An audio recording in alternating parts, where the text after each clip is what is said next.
Hello, friends, and welcome back to Malicious Compliance Stories.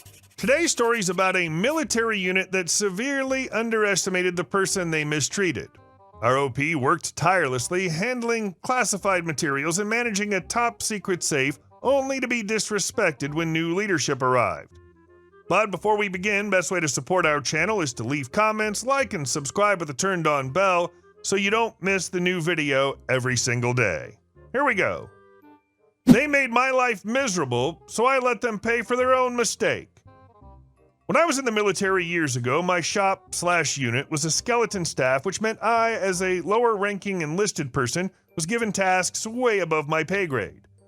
One of which was safeguarding the old safe in the unit. I had a high clearance, but had to be read in at a higher clearance to access the safe I was in charge of. This plays a huge part later in the story. I spent a couple months organizing and clearing out the safe, and during that time, the only person who could read the access clearance to the safe had retired, so I was the only person in my unit with the safe code. This unit treated me horribly. I was in tears almost every day, as a lower rank with new higher-ranking personnel coming into the shop and treating me like crap because I was lower-ranking, though for a year I'd been acting as a higher-ranking position to manage the shop.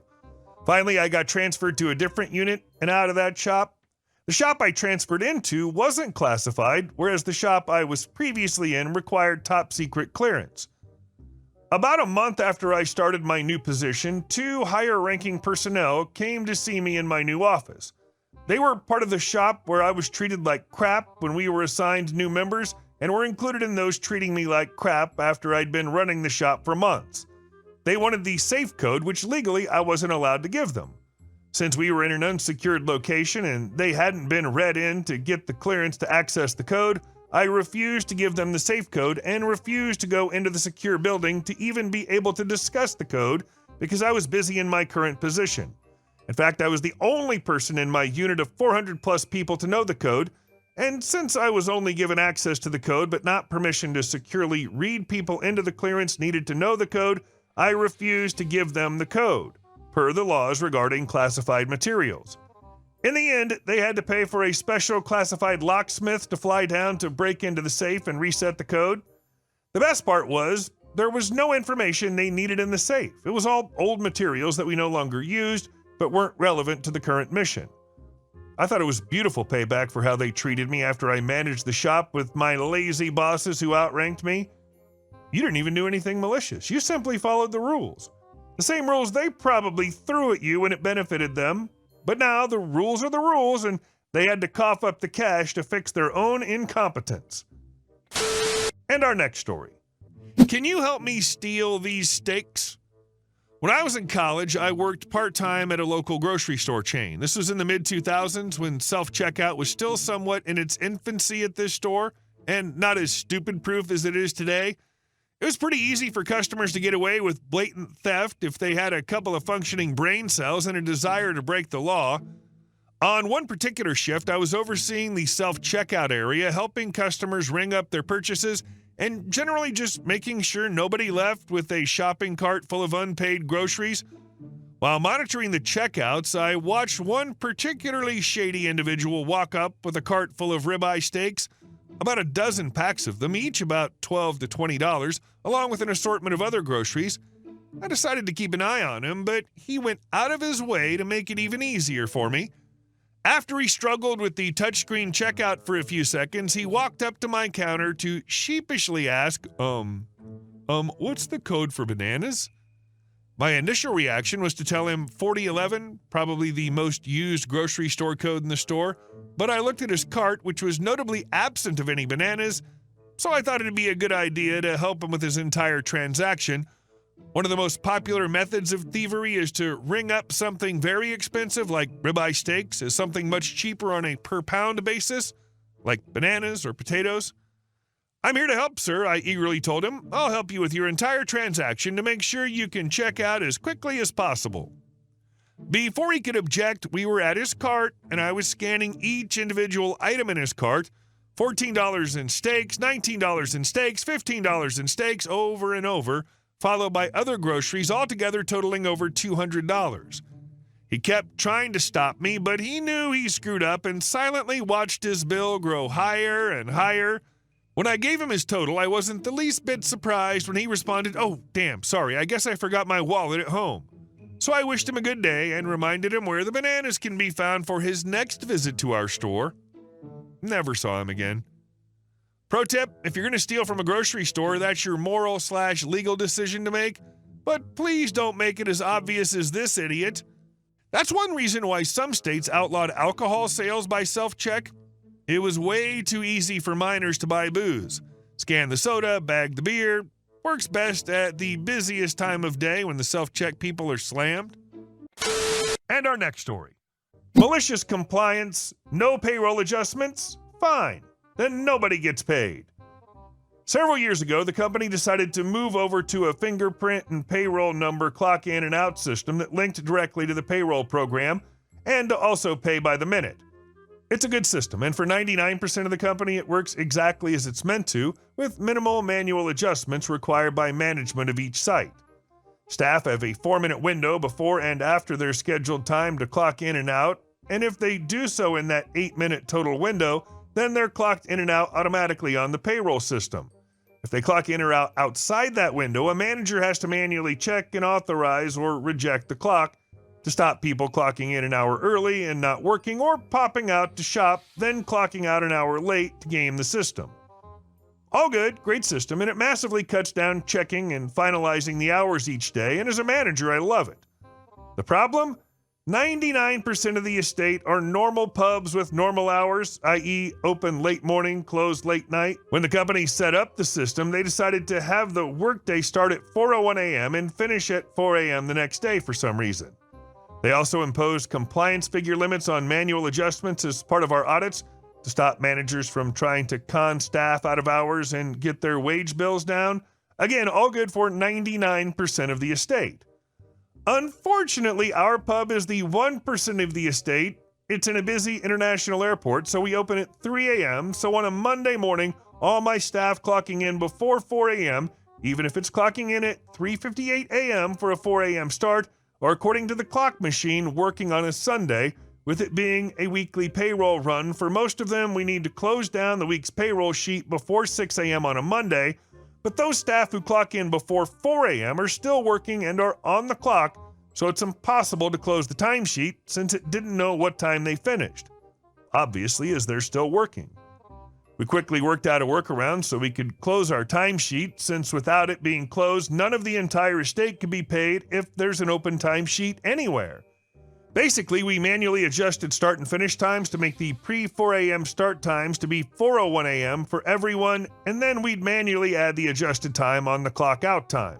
I.e., work a 2 a.m. to 9 a.m., we'd put in that they worked from 4:01 a.m. to 11:01 a.m., so their hours were on the Monday, and we can close the timesheet. Remember the bit about compliance figures? These manual adjustments took us way over those limits, and for the first few months of bedding in throughout the estate, they weren't enforced. However, we'd get weekly emails about breaching them and to get our act together. We gave up trying to get an official answer for what we should do and just trundled along with our workaround. When audit finally decided to enforce the limits, I tried one last time in vain to explain our issues, but no joy, and we were told if we don't meet the targets, we would fail our next audit and lose a chunk of bonus. Cue the malicious compliance. That Monday morning, I followed audit's instructions exactly. No manual adjustments at all unless someone had clocked in before their shift start and sat around, so come 6 a.m., our timesheet for the last week was still open. 6:15 a.m., the phone starts ringing as payroll can't pay anybody. We were hammered busy, so I didn't answer. As per company policy, by 7 a.m., my AM was phoning my personal phone that I did answer and went through exactly why I couldn't close the timesheet. I had him email me explicit instructions that I was to close the timesheet using our workaround and that he would make sure audit did not penalize us. CYA, the golden rule. 10 minutes later, timesheet closed and all good. 9 a.m. that morning, I ended up in a conference call that included head of audit, head of payroll, and head of IT, and finally got an answer as to what we should do. It wasn't quite our workaround, and I personally don't think it works quite as well, but it at least means audit can't screw us out of a bonus for failing to comply. This is a good story about why coming up with your own workarounds for a company problem that needs to be solved only prolongs your pain. At the beginning, when you told them it'd be a problem and they ignored you, you should have just clocked people in at the right time immediately and forced them to deal with the consequences. If you had, the meeting with audit/payroll/IT would have happened much quicker and you wouldn't have had to defend yourself. Malicious compliance is often better for everyone involved than trying to solve a problem you're not responsible for. And our last story. Karen tries to ban my wheelchair ramp for curb appeal.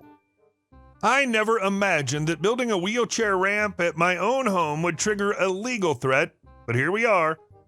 I've been in my house for a while, and my boyfriend, who has mobility issues, spends a lot of time here. Depending on his pain levels, he either uses crutches or a wheelchair, so naturally, I made sure the house was actually accessible. I added ramps, adjusted the doorways, and basically made my home what places claim to be when they slap a blue sign on the door but forget to make it usable. One of the biggest projects was the wheelchair ramp leading to my front door. My front entrance is set back a little from the street due to the layout of my porch and lawn, so it's not immediately visible. I painted it to match my house, made sure it blended in, and even added some nice lighting so it wasn't just a slab of wood leading up to my door. In short, it looks fine. It's functional and not an eyesore. Then a new family moved in across the street a few months ago. The wife never really warmed up to me like the other neighbors had. I didn't think much of it. I figured she was just reserved or shy. Turns out she was just an a-hole. A few days ago, I came home to find a note taped to my door, all caps, the kind of letter that just screams unhinged HOA energy, even though we don't have one. It read something like, "Remove the wheelchair ramp immediately. It's an eyesore and reduces curb appeal. If you don't, I'll sue." I actually laughed at first because I thought there was no way she was serious. Sue me? Over a ramp? I asked my other neighbors if anyone else had a problem with it, and every single one of them confirmed that you can't even see the damn thing unless you go out of your way to look for it. So either she was patrolling the neighborhood with binoculars or she was just looking for a fight. Being the reasonable adult that I am, I walked over to talk to her. I knocked, no answer.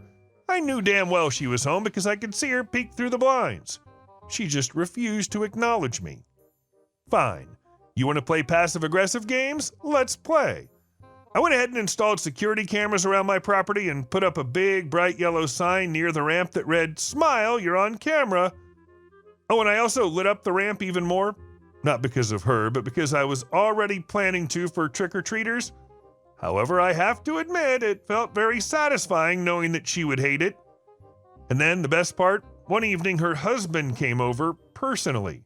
He looked embarrassed and apologized profusely. According to him, his wife was stressed over their new baby and was lashing out, which, okay. He promised they wouldn't bother me again. Now, was this actually about the ramp, or did one of my other neighbors chew him out and force him to do damage control? Who knows? Either way, I won.